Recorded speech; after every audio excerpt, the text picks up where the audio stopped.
민수기 본문 가운데 또 굉장히 중요하고 의미 있는 사건이 오늘 기록이 되어져 있습니다. 므낫세 지파 가운데 슬로브앗의 딸들이 5명이 하나님 앞에 나와 모세에게 자기의 기업의 권리를 주장했기 때문입니다.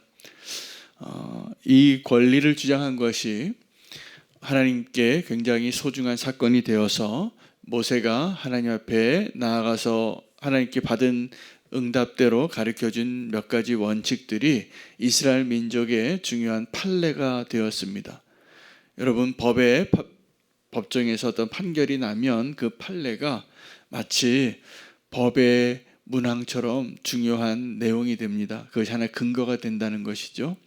그래서 오늘 이 슬로브앗의 딸들이 하나님 앞에 또 모세에게 나와서 자기의 권리를 주장한 건데, 그 권리를 주장한 배경이 생각이 하나님을 기쁘게 하는 거였습니다. 딸들임에도 불구하고 아버지의 이름을 지키게 해달라는 것이죠. 왜 기업을 나누실 때 우리 집안에는 안 줬는가? 그것을 억울해서 나온 겁니다. 어떻게 해석하면 이 슬로브앗의 딸들이 자기 권리를 주장한 이기적인 모습 같지만 사실은 하나님의 마음을 기쁘게 하는 믿음의 행위였고 용감한 행위였다라는 것을 오늘 우리가 발견합니다. 그의 딸들이 요구한 것은 그 하나님께서 약속하신 그 므낫세 지파의 한 종족, 그 땅에 특별히 그 아버지의 이름을 이을 수 있는 권리를 요구한 것이죠. 그리고 모세가 그 슬로브앗의 딸들의 권리를 요구하는 모습을 보고 어떻게 생각했을까를 생각해 봐야 됩니다. 모세가 이 슬로브앗의 딸들 5명이 와서 자기의 땅을 달라고 요구했을 때 그것이 이해가 됐을까요? 그리고 동의했을까요? 그렇지 않습니다. 그렇게 하지 않고 도리어 모세의 생각은 부정적이었을 거예요. 왜냐하면 그때 당시에 관례가 여자는 남자만큼 권리가 없었습니다. 그 여자들에게 이제 아들이 없으니까 그때 당시에 그냥 문화적인 가치로는, 전통으로는 아들이 없으니까 그 가문에게는 기업을 안 줘도 돼요. 왜요? 아들이 없으니까. 그때 당시에 어떤 가치관과 전통을 하나 알 수 있는 것이죠. 지금은 세상이 많이 바뀌어서 법적으로 그 가족의 자녀가 아들이든 딸이든 상관없는 시대를 우리는 삽니다. 다 똑같이 나누게 되어 있습니다. 법적으로는 적어도. 근데 우리나라도 얼마 전만 해도 남아 선호 사상이 훨씬 컸습니다. 아들이 중요했습니다. 이름을 잇고 대를 잇는 것이니까. 하나님은 어떤 분이시냐면 차별하지 않으시는 분이세요. 남자와 여자의 차별이 없는 겁니다. 이미 이 민수기에 모세가 살던 시대부터 하나님은 남녀 차별하지 않으셨어요. 그때 당시의 세상은 그렇게 여겼지만, 그리고 이런 중요한 권리를 주장하는 그 권리를 따질 때는 더더욱 그랬다는 것입니다. 그런데 이것은 그때 당시에 전통과 가치와 문화를 거스르는 거죠. 그래서 어떻게 모세가 판결을 듣게 되냐면 하나님 앞에 이런 대답을 듣는 거예요. 하나님께서 7절입니다. 슬로브앗의 딸들의 말이 옳으니 라고 말합니다. 그러면 이 모세는 이 슬로브앗 딸들의 요구를 어떻게 처음에는 받아들였냐면 당황했던 거예요. 당황했는데 그럼 잠깐 기다리라. 내가 하나님께 물어보고 답을 해주겠다. 그런데요, 여러분, 이 모세가 그렇게 행동한 것이 또 하나의 우리가 배워야 할 중요한 용기가 있는 용감한 행동입니다. 자, 오늘 본문에 2 종류의 용감한 사람들을 발견합니다. 첫 번째 용감한 사람은 슬로브앗의 딸들이에요. 그때 당시에 전통과 관습을 깨뜨려서 하나님께 나온 여자들이에요. 용감하죠. 마치 예수님께서 돌아가셨을 때 그 시체를 요구했던 아리마대 사람 요셉처럼 그 요셉이 그 시체를 요구하는 것은 자기 불이익을 감수하고 요구한 거예요.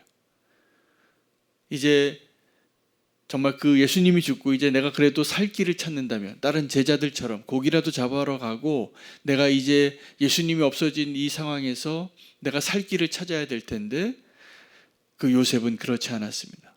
용감한 자였습니다. 예수님을 사랑했기 때문에, 숨겨져 있었던 제자였기 때문에 그렇게 요구했는데 성경은 그의 그 행동을 당돌하게라고 표현해요. 이거는 용감하게라는 뜻이에요. 근데 그 상황에 맞지 않게 더 용감할 때 우리가 당돌하다 이렇게 얘기하는 겁니다. 더 용감한 거였습니다. 이 슬로브앗의 딸들은 그때 당시에 관습을 깨뜨리고 용감한 자들을 상징합니다. 그리고 그 용기는 하나님께 나오는 것이었고 하나님의 마음을 기쁘게 하는 요구였습니다. 두 번째 용기, 이 모세의 용기를 우리는 발견하고 배우기를 원합니다. 여러분, 나와 생각이 좀 다르고 내가 이미 어떤 선입견을 가지고 있어요. 그때 당시에 모세는 그냥 그 관습대로 남자들이 있는 그 아들에게만 기업을 주는 것이 당연하니까 그렇게 여겼을 텐데, 그것이 모세의 생각이었는데 이렇게 당돌하게 요구해오는 슬로브앗의 딸들의 요구를 그래도 하나님께 가지고 나온 거예요. 그래서 하나님께 묻고 내가 대답해 주겠다. 그래서 하나님이 대답해 주시는 그 대답이 이 일에 대해서는 슬로브앗의 딸들이 옳다, 맞다, 그것이 내가 더 기쁜 일이다 라고 모세에게 말해주는 것입니다. 여러분, 내 생각과 다르고 내가 알지 못하던 것들을 하나님께서 말씀하실 때 그것을 수용하고 인정하는 것이 용기입니다. 하나님의 말씀을 들을 때도 우리는 대부분 우리가 이 필터가 있습니다. 내 마음에 내가 듣고 싶은 것만 듣는 자들이에요, 우리가. 그런데 내 마음에 내가 듣고 싶지 않고 나와 좀 생각이 다른 것임에도 불구하고 하나님이 말씀하시니까 이것이 아멘이 된다면 저는 이런 분들이 용감한 믿음의 사람들이라고 믿습니다. 자, 그러면 용감하지 않은 사람들은 어떤 사람이냐면 그냥 관습에 익숙해진 대로, 익숙한 대로 사는 사람들이에요. 또 용감하지 못한 사람들이 어떤 사람이냐면 하나님께 묻지 않아요. 내 생각대로 고집을 피우는 사람, 하나님 앞에 불순종하는 사람, 이런 사람들이 사실은 비겁한 사람이에요. 하나님 앞에 용감한 사람은 도리어 이것을 하나님께 묻고 하나님이 뭐라고 결정하시고 말씀하셔도 따르겠다라는 태도를 가지고 있는 사람이 훨씬 용감한 사람들입니다. 유다가 다말의 그 임신 소식을 듣고 분노하죠. 그래서 죽여버리라고, 불사르라고 합니다. 그런데 이 유다가 증거를 가지고 보니까 내 지팡이에요. 그때 이 유다가 뭐라고 말하는지 아십니까?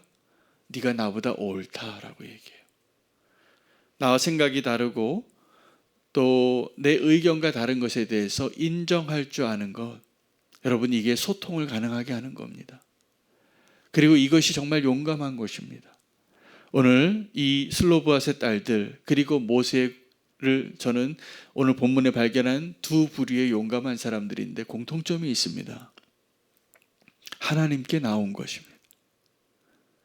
슬로브앗이 하나님께 나와서 자기들에게도 기업을 달라고 요구한 것이고, 모세도 하나님께 나아가 이것을 질문하고 하나님이 말씀하시는 대로 내가 따르겠다라고 순종하겠다고 말하는 것이 모세의 용기예요. 용감한 사람 되시기를 바랍니다. 그래서 천국은 침노하는 자들의 것입니다. 여러분, 하나님께 나와서 하나님께 구하고 하나님이 말씀하신 대로 순종하기를 원하는 사람들을 천국을 침노하는 사람들이라고 말하는 거예요. 그렇지 않은 사람들이 비겁한 겁니다. 하나님이 말씀하신 대로 살고 싶지 않아요. 하나님 없다 그러고 내 마음대로 방종하고 또 하나님의 뜻을 거스르는 일에 도리어 용감한 자들이 있어요. 악인들의 모습이죠. 이것은 용감한 게 아닙니다. 사실은 비겁한 겁니다. 우리가 악을 행하는 것은 내 안에 내가 죄성을 가지고 있는 나의 뜻에 내 스스로가 굴복한 거예요. 내가 원하는 대로 그냥 살아가기로 그걸 선택한 거예요. 이것은 용기가 아닙니다. 어떤 사람들은 죄 짓는 일에 아주 용감해요. 담대해요. 악한데 아주 더 담대하게 악을 어떻게 저렇게 악할 수 있을까 싶을 정도로 분노하며 악을 행하고 누구를 죽이고 그런 행동을 하는 거죠. 여러분, 그건 용감한 것이 아니라 비겁한 겁니다. 여러분, 비겁한 게 무엇입니까? 뒤에서 수군거리는 거예요. 앞에서는 말 안 해요. 뒤에서 말하지 마시기 바랍니다. 그 앞에서 말하시고 아니면 인정하고 같이 수용하고 소통하고 한 마음을 품으시기를 바랍니다. 오늘 이 슬로브앗의 딸들 하나님 앞에 나왔어요. 모세도 하나님 앞에 나왔어요. 근데 그 하나님 앞에 나오는 것이 우리가 예배의 자리에서 늘 그렇게 고백하고 예배를 드리잖아요. 우리가 예수 그리스도의 이 이름을 힘입어 아버지께로 담대히 나아간다고. 예배 드리는 것만큼 용감한 행위가 없습니다. 하나님의 뜻대로 내가 순종하는 것처럼 용감한 행위가 없습니다. 이것은 정말 용감한 행위예요. 순종하는 것이 용감한 거예요. 불순종한 것이 비겁한 거예요, 사실은. 내가 원하는 대로 고집을 피우는 거잖아요. 내려놓을 용기가 없는 거지요. 그것을 포기하고 싶지 않은 것이지요. 하나님께서 오늘 용감한 사람들의 모습을 보여주면서 우리를 하나님의 언약 가운데로 인도하시고 우리를 그 축복의 자리로 인도하고 계십니다. 오늘 그 슬로브앗의 딸들이 용감한 행동을 해서 이스라엘 민족에게는 하나의 판례가 생깁니다. 기업을 물려줄 때 아들이 없으면 딸들에게라도 주라고. 그리고 그 딸들도 없으면 형제에게 주라고. 그리고 그 형제에게도 없으면 아버지의 형제에게라도 주라고. 그 아버지의 형제도 없으면 먼 친척에게라도 주라고. 이런 판례가 생겨요. 왜요? 이 슬로브앗의 딸이 하나님의 의도를 알았어요. 그리고 용기를 낸 거예요. 그리고 그것이 하나님을 기쁘게 한 거예요. 그것이 천국을 침노하는 자의 모습이에요. 용감한 믿음의 사람 되시기를 축복합니다. 믿음으로 사는 것이 용감한 겁니다. 믿음으로 살지 못하는 이유는 우리에게 그 용기가 없기 때문입니다. 저 여러분이 오늘 이 슬로브앗의 딸들의 모습에서 그리고 하나님께 나와 내 생각과 다름에도 불구하고 하나님의 음성에 순종하기로 결단한 그 모세의 모습에서 믿음이란 무엇인가? 그리고 그 믿음의 용기가 무엇인가? 오늘 주님이 말씀해 주신 것 같습니다. 하나님 앞에 나올 수 있는 용기를 가지고 하나님 뜻대로 우리가 늘 주님의 길을 걸을 수 있는 저와 여러분 되시기를 축복합니다. 오늘 말씀 붙잡고